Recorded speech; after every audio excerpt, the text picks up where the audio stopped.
a simple interest. So, to find maturity value, there are three formulas that we can use.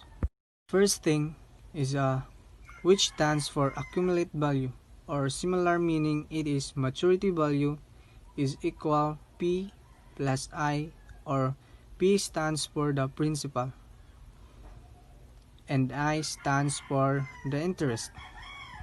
We're going to use this formula. There's a given value for P and the interest. And another formula is A equals to P plus PRT. We're going to use this formula. And if there's a given value for R and T, we're going to use this formula. R stands for the rate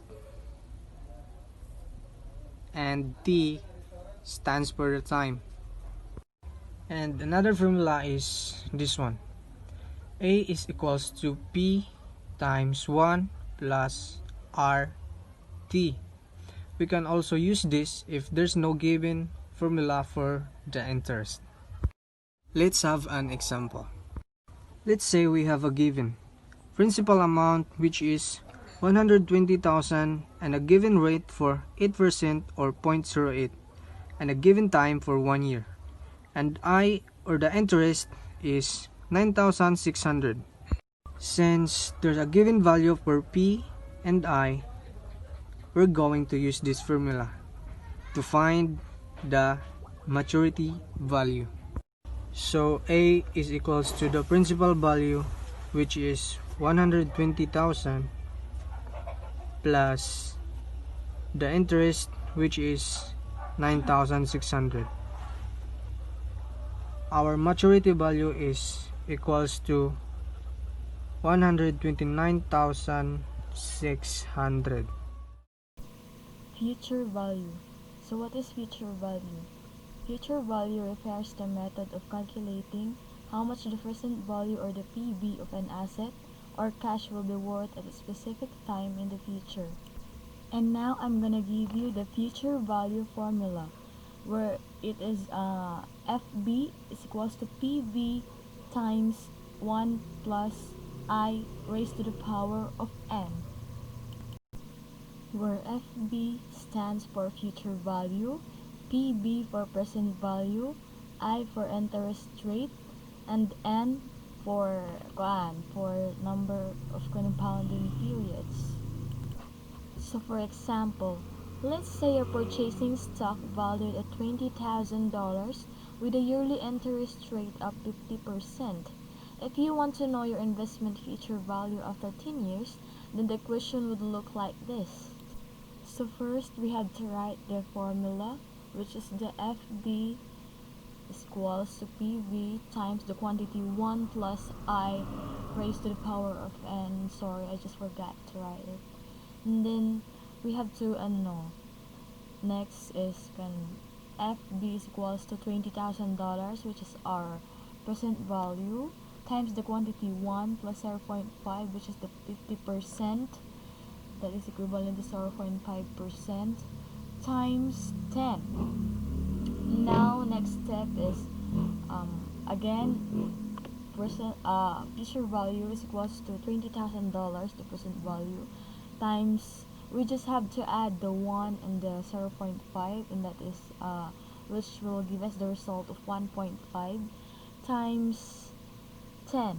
And then lastly, we have to multiply the 3, the present value, the 1.5, the number of compounded periods, which is the 10 years, and then that's it, which will give us the result of 300,000. So the investment future value after 10 years will be $300,000. Thank you. Compound interest. It is the interest on a loan or deposit calculated based on both the initial principal and the accumulated interest from previous periods. So here are the compound interest formula, where A stands for amount, P for principal, and the R for interest rate or decimal, N is the number of times interest is compounded per unit, and T for time, where it can be read as A is equals to P times the quantity 1 plus R over N raised to the power of 10 times N. Example: JV invests $3,000 in a CD with an annual interest rate of 3% compounded quarterly. What is the account balance after 4 years?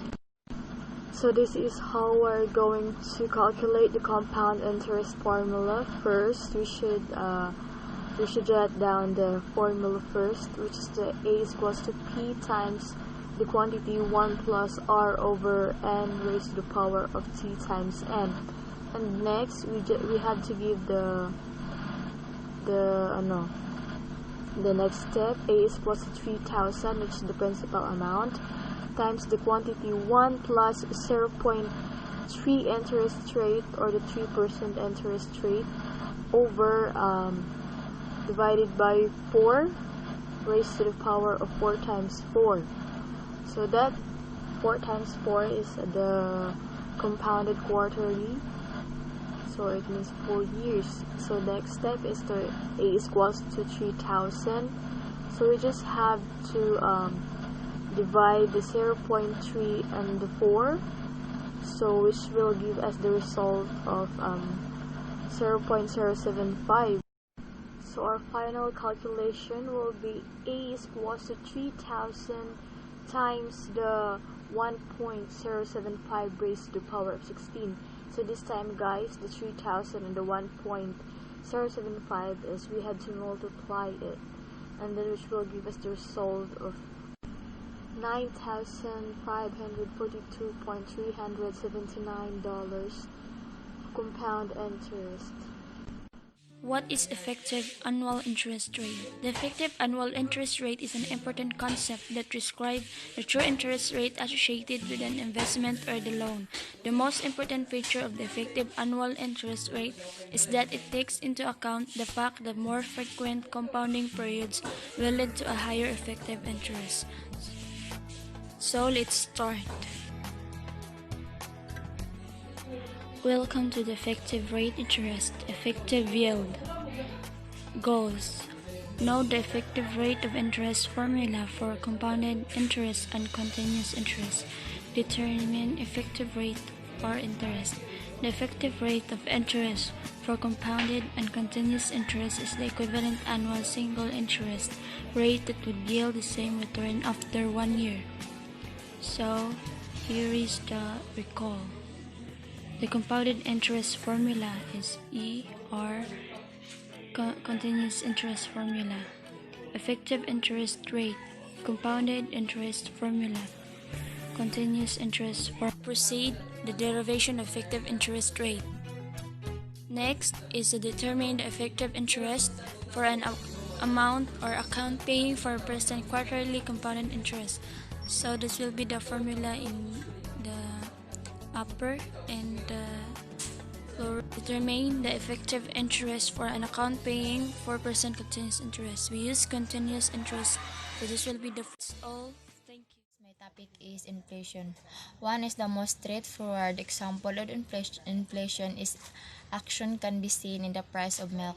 In 1913, 1 gallon. 100 years later, in 2013, a 1 gallon of milk cost 3.53 centavos, nearly 10 times higher. This increase is not due to milk becoming more scarce or more expensive to make. In the fact opposite is true. Instead, the price reflects the gradual decrease is the value of money. Then, how does inflation work?